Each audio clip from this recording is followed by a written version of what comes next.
नमः शिवाय। सभी भक्तों को सादर प्रणाम। भक्तों, आज की इस वीडियो में हम जानेंगे 16 सोमवार पूजा किस प्रकार करनी चाहिए, 16 सोमवार की पूजा विधि, व्रत किस प्रकार करें। साथ ही इस वीडियो में हम 16 सोमवार व्रत कथा भी श्रवण करेंगे। तो चलिए भक्तों, वीडियो शुरू करते हैं। पौराणिक मान्यताओं में बताया गया है कि 16 सोमवार का व्रत रखने का आरंभ सबसे पहले मां पार्वती ने स्वयं ही किया था और उनकी कड़ी तपस्या और व्रत के शुभ प्रभाव की वजह से उन्हें भगवान शिव पति के रूप में प्राप्त हुए थे। आज हम आपको बताने जा रहे हैं कि इस व्रत को करने के फायदे और व्रत की विधि।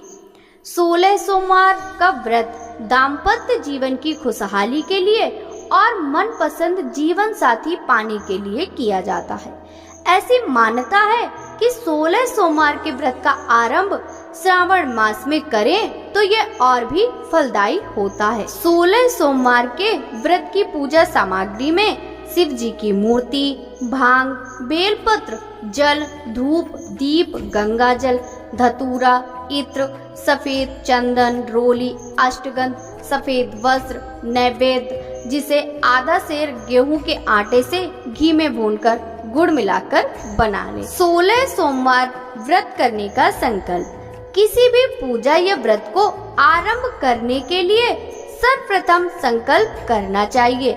व्रत के पहले दिन संकल्प किया जाता है, उसके बाद आप नियमित पूजा और व्रत करें। सबसे पहले हाथ में जल, अक्षत, पान का पत्ता, सुपारी और कुछ सिक्के लेकर संकल्प करें। सभी वस्तुएं भगवान शिव की मूर्ति के आगे समर्पित कर दें। 16 सोमवार व्रत की पूजा विधि। हाथ में अक्षत तथा फूल लेकर दोनों हाथ जोड़ लें और भगवान शिव का आवाहन करें। हाथ में लिए हुए फूल और अक्षत भगवान शिव को समर्पित करें। सबसे पहले भगवान शिव पर जल चढ़ाएं। जल के बाद सफेद वस्त्र अर्पित करें।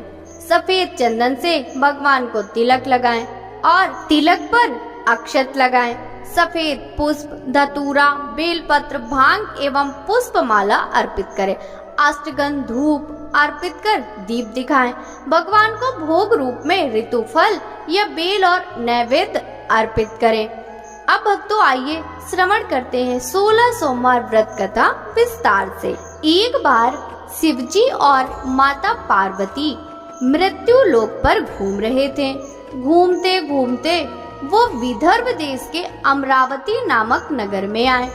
उस नगर में एक सुंदर शिव मंदिर था, इसलिए महादेव जी पार्वती जी के साथ वहाँ रहने लग गए। एक दिन बातों बातों में पार्वती जी ने शिव जी को चौसर खेलने को कहा। शिव जी राजी हो गए और चौसर खेलने लगे। उसी समय मंदिर का पुजारी दैनिक आरती के लिए आया। पार्वती ने पुजारी से पूछा, बताओ हम दोनों में चौसर में कौन जीतेगा। वो पुजारी भगवान शिव का भक्त था और उसके मुंह से तुरंत निकल पड़ा, महादेव जी जीतेंगे। चौसर का खेल खत्म होने पर पार्वती जी जीत गयी और शिव जी हार गए। पार्वती जी ने क्रोधित होकर उस पुजारी को शाप देना चाहा। तभी शिव जी ने उन्हें रोक दिया और कहा, ये तो भाग्य का खेल है, उसकी कोई गलती नहीं। फिर भी माता पार्वती ने उसे कोढ़ी होने का शाप दे दिया और उसे कोढ़ हो गया। काफी समय तक वे कोढ़ से पीड़ित रहा। एक दिन एक अप्सरा उस मंदिर में शिव जी की आराधना करने के लिए आई और उसने उस पुजारी के कोढ़ को देखा। अप्सरा ने उस पुजारी को कोढ़ का कारण पूछा तो उसने सारी घटना सुना दी। अप्सरा ने पुजारी को कहा, तुम्हें इस कोढ़ से मुक्ति पाने के लिए 16 सोमवार व्रत करना चाहिए। उस पुजारी ने व्रत करने की विधि पूछी। अप्सरा ने बताया, सोमवार के दिन स्नान करने के बाद साफ स्वच्छ वस्त्र धारण कर लेना और आधा किलो आटे से पंजीरी बना लेना। उस पंजीरे के 3 भाग करना। प्रदोष काल में भगवान शिव की आराधना करना।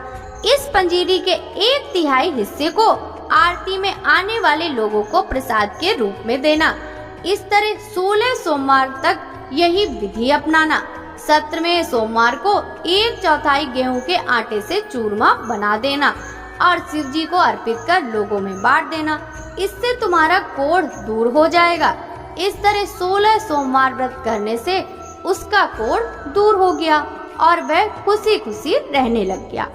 एक दिन शिव जी और पार्वती दोबारा उस मंदिर में लौटे और उस पुजारी को एकदम स्वस्थ देखा। पार्वती जी ने उस पुजारी से स्वास्थ्य लाभ होने का राज पूछा। उस पुजारी ने उनसे कहा, 16 सोमवार व्रत का फल है जिससे उसका कोढ़ दूर हो गया। पार्वती जी इस व्रत के बारे में सुनकर बहुत प्रसन्न हुई। उन्होंने भी यह व्रत किया और इससे उनका पुत्र वापस घर लौट आया और आज्ञाकारी बन गया। कार्तिकेय ने अपनी माता से उनके मानसिक परिवर्तन का कारण पूछा जिससे वो वापस घर लौट आए। पार्वती ने उन्हें इन सब के पीछे 16 सोमवार व्रत के बारे में बताया। कार्तिकेय यह सुनकर बहुत खुश हुए। कार्तिकेय ने अपने दूर गए ब्राह्मण मित्र से मिलने के लिए उस व्रत को किया और 16 सोमवार होने पर उनका मित्र उनसे मिलने विदेश से वापस लौट आया। उनके मित्र ने इस राज का कारण पूछा तो कार्तिकेय ने 16 सोमवार व्रत की महिमा बताई। यह सुनकर उस ब्राह्मण मित्र ने भी विवाह के लिए 16 सोमवार व्रत रखने का विचार किया। एक दिन राजा अपनी पुत्री के विवाह की तैयारियां कर रहा था। कई राजकुमार राजा की पुत्री से विवाह करने के लिए आए। राजा ने एक शर्त रखी कि जिस भी व्यक्ति के गले में हथनी वरमाला डालेगी उसी के साथ उसकी पुत्री का विवाह होगा। वो ब्राह्मण भी वही था और भाग्य से उस हथनी ने उस ब्राह्मण के गले में वरमाला डाल दी और शर्त के अनुसार राजा ने उस ब्राह्मण से अपनी पुत्री का विवाह करा दिया। एक दिन राजकुमारी ने ब्राह्मण से पूछा, आपने ऐसा क्या पुण्य किया जो हथनी ने दूसरे सभी राजकुमारों को छोड़कर आपके गले में वरमाला डाल दी? उसने कहा, प्रिय, अब मैंने अपने मित्र कार्तिकेय के कहने पर 16 सोमवार व्रत किए थे। उसी के परिणाम स्वरूप तुम लक्ष्मी जैसी दुल्हन मुझे मिली। राजकुमारी यह सुनकर बहुत प्रभावित हुई और उसने पुत्र प्राप्ति के लिए 16 सोमवार का व्रत रखा। फलस्वरूप उसके एक सुंदर पुत्र का जन्म हुआ और जब पुत्र बड़ा हुआ तो पुत्र ने पूछा, माँ ऐसा क्या किया जो आपको मेरे जैसा पुत्र मिला? उसने भी पुत्र को 16 सोमवार व्रत की महिमा बताई। यह सुनकर उसने भी राजपाट की इच्छा के लिए व्रत रखा। उसी समय एक राजा अपनी पुत्री के विवाह के लिए वर तलाश कर रहा था तो लोगों ने उस बालक को विवाह के लिए उचित बताया। राजा को इसकी सूचना मिलते ही उसने अपनी पुत्री का विवाह उस बालक के साथ कर दिया। कुछ सालों बाद जब राजा की मृत्यु हुई तो वह राजा बन गया क्योंकि उस राजा के कोई पुत्र नहीं था। राजपाट मिलने के बाद भी वो सोमवार व्रत करता रहा। एक दिन 17वें सोमवार व्रत पर उसकी पत्नी को भी पूजा के लिए शिव मंदिर आने को कहा, लेकिन उसने खुद आने के बजाय दासी को भेज दिया। ब्राह्मण पुत्र के पूजा खत्म होने के बाद आकाशवाणी हुई, तुम अपनी पत्नी को महल से दूर रखो वरना तुम्हारा विनाश हो जाएगा। ब्राह्मण पुत्र ये सुनकर बहुत आश्चर्यचकित हुआ। महल वापस लौटने पर उसने अपने दरबारियों को भी ये बात बताई तो दरबारियों ने कहा कि जिसकी वजह से ही उसे राजपाट मिला है वो उसी को महल से बाहर निकालेगा, लेकिन उस ब्राह्मण पुत्र ने उसे महल से बाहर निकाल दिया। वो राजकुमारी भूखी प्यासी एक अनजान नगर में आई। वहाँ पर एक बूढ़ी औरत धागा बेचने बाजार जा रही थी। जैसे उसने राजकुमारी को देखा तो उसने उसकी मदद करते हुए कहा, उसके साथ व्यापार में मदद करने को कहा। राजकुमारी ने भी एक टोकरी अपने सर पर रख ली। कुछ दूरी पर चलने के बाद एक तूफान आया और वो टोकरी उड़कर चली गई। अब वो बूढ़ी औरत रोने लग गई और उसने राजकुमारी को मनहूस मानते हुए चले जाने को कहा। उसके बाद वो एक तेली के घर पहुंची। उसके वहां पहुंचते ही सारे तेल के घड़े फूट गए और तेल बहने लग गया। उस तेली ने भी उसे मनहूस मानकर उसको वहां से भगा दिया। उसके बाद वो एक सुंदर तालाब के पास पहुंची। जैसे ही पानी पीने लगी उस पानी में कीड़े चलने लगे और सारा पानी धुंधला सा हो गया। अपने दुर्भाग्य को कोसते हुए उसने गंदा पानी पी लिया और पेड़ के नीचे सो गई। जैसे ही वो पेड़ के नीचे सोई, उस पेड़ की सारी पत्तियां झड़ गईं। अब वो जिस पेड़ के पास जाती, उसकी पत्तियां गिर जाती थी। ऐसा देखकर वहाँ के लोग मंदिर के पुजारी के पास गए। उस पुजारी ने उस राजकुमारी का दर्द समझते हुए उससे कहा, बेटी, तुम मेरे परिवार के साथ रहो, मैं तुम्हें अपनी बेटी की तरह रखूंगा, तुम्हें मेरे आश्रम में कोई तकलीफ नहीं होगी। इस तरह वह आश्रम में रहने लग गई। अब जो भी खाना बनाती या पानी लाती, उसमें कीड़े पड़ जाते। ऐसा देखकर वो पुजारी आश्चर्यचकित होकर उससे बोला, बेटी, तुम पर ये कैसा कोप है जो तुम्हारी ऐसी हालत है। उसने वहीं शिव पूजा में न जाने वाली कहानी सुनाई। उस पुजारी ने शिव जी की आराधना की और उसको 16 सोमवार व्रत करने को कहा, जिससे उसे जरूर राहत मिलेगी। उसने 16 सोमवार व्रत किया और 17वें सोमवार पर ब्राह्मण पुत्र उसके बारे में सोचने लगा, वह कहाँ होगी, मुझे उसकी तलाश करनी चाहिए। इसलिए उसने अपने आदमी भेजकर अपनी पत्नी को ढूंढने को कहा। उसके आदमी ढूंढते ढूंढते उस पुजारी के घर पहुंच गए और उन्हें वहां राजकुमारी का पता चल गया। उन्होंने पुजारी से राजकुमारी को घर ले जाने को कहा, लेकिन पुजारी ने मना करते हुए कहा, अपने राजा को कहो कि खुद आकर इसे ले जाएं। राजा खुद वहां पर गया और राजकुमारी को वापस अपने महल लेकर आया। इस तरह से भी जो यह 16 सोमवार व्रत करता है, उसकी सभी मनोकामनाएं पूर्ण होती हैं। जैसे भगवान शिव ने राजकुमारी की इच्छाएं पूरी करी, उसी प्रकार सबका भला करे। बोलिए भगवान शिव की जय, माता पार्वती की जय। ओम जय शिव ओंकारा, स्वामी जय शिव ओंकारा, ब्रह्मा विष्णु सदा शिव अर्धांगी दारा। ओम जय शिव ओंकारा, एकानन चतुरानन पंचानन राजे, हंसासन गरुड़ासन वृषवाहन साजे। ओम जय शिव ओंकारा, दो भुज चार चतुर भुज, 10 भुज अति सोहे, त्रिगुण रूप निरखता, त्रिभुवन जन मोहे।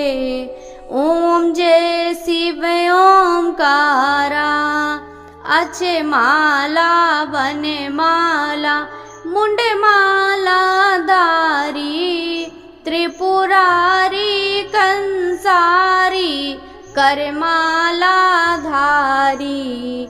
ओम जय शिव ओंकारा, श्वेतांबर पीतांबर बागांबर अंगे, सनकादिक गरुड़ादिक भूतादिक संगे। ओम जय शिव ओंकारा, कर के मध्य कमंडलु, चक्र त्रिशूल धारी, सुखकारी दुखहारी, जग पालनकारी। ओम जय शिव ओंकारा, ब्रह्मा विष्णु सदा शिव जानते अविवेका, प्रणवाक्षर में शोभित ये तीनों एका।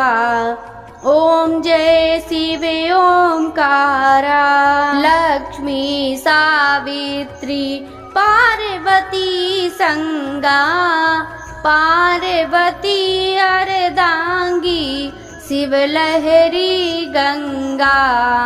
ओम जय शिव ओंकारा, पर्वत सोहे पार्वती, शंकर कैलासा, बांग दतूर का भोजन बसमी में वासा। ओम जय शिव ओंकारा, जटा में गंग बहते हैं, गले मुंडन माला, शेष नांग लिपटावत ओढ़त मृग छाला। ओम जय शिव ओमकारा, काशी में विश्वनाथ विराजे। नंदी ब्रह्मचारी नित्य उठ दर्शन पावत, महिमाति भारी। ओम जय शिव ओमकारा, त्रिगुण स्वामी जी की आरती जो कोई नर गावे। कहत शिवानंद स्वामी मन वांछित फल पावे। ओम जय शिव ओमकारा, स्वामी जय हर शिव ओमकारा। भगवान शिव जी की जय।